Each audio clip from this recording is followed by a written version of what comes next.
Well, we start tonight with debate over California's high-speed rail. As always, thank you so much for joining us. I'm Alex Bell. The bullet train meant to eventually connect Northern and Southern California has hit endless roadblocks, and now California is officially moving forward without federal support.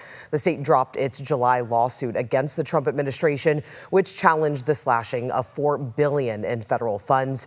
Opponents of high-speed rail say that Governor Newsom is admitting defeat, but supporters say the project will continue, eventually eluding private investors could soon be arriving. ABC 10's Jean Nguyen has been reporting on this project for the past year and is here with what might happen next. Well, Alex, for the most part, it will be business as usual for the high-speed rail project, especially since the legislature committed $1 billion a year to the project through 2045. But state leaders and the authority have said state funding will not be enough to finish it. How long will that last, and who will continue the funding for the rest of the project? That's still up in the air.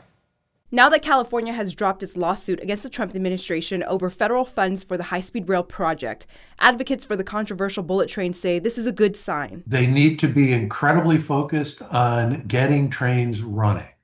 The next key step is you can actually buy a ticket and sit in a seat.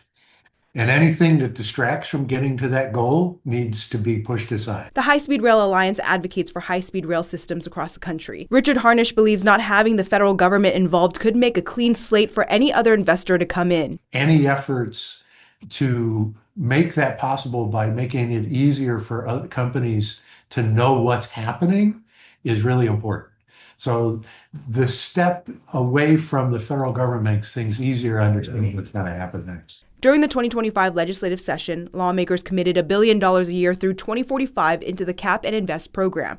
That billion will go directly into the high-speed rail project. California will continue to invest at least $1 billion annually in the construction of the high-speed rail project through the Central Valley. Legislative analyst and adjunct professor Chris McKaylee says the most recent update to the Cap and Invest program shows the state will be getting about $1.8 billion less than in previous years.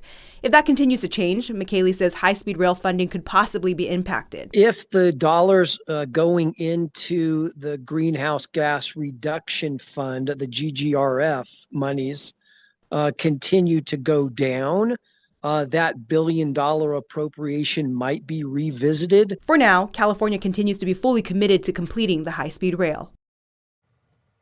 The high-speed rail, always a hot topic here. All right, my first question, though, Jeannie, is how will they get the money to fund the rest of the project? And my second question would be, have there been any conversations about getting those private investors involved already? Well, that's an ongoing discussion right now, Alex. And, with the state investing $1 billion into this project, it's potentially hoping to show investors that the state is serious in committing to finishing and seeing this project through. Right now, the High-Speed Authority is actively accepting bids, and they expect this to be a potential international partnership, and they expect to make an announcement sometime in the next 6 months. So I'll see you again in 6 months. Exactly. All right, Jeannie, thank you.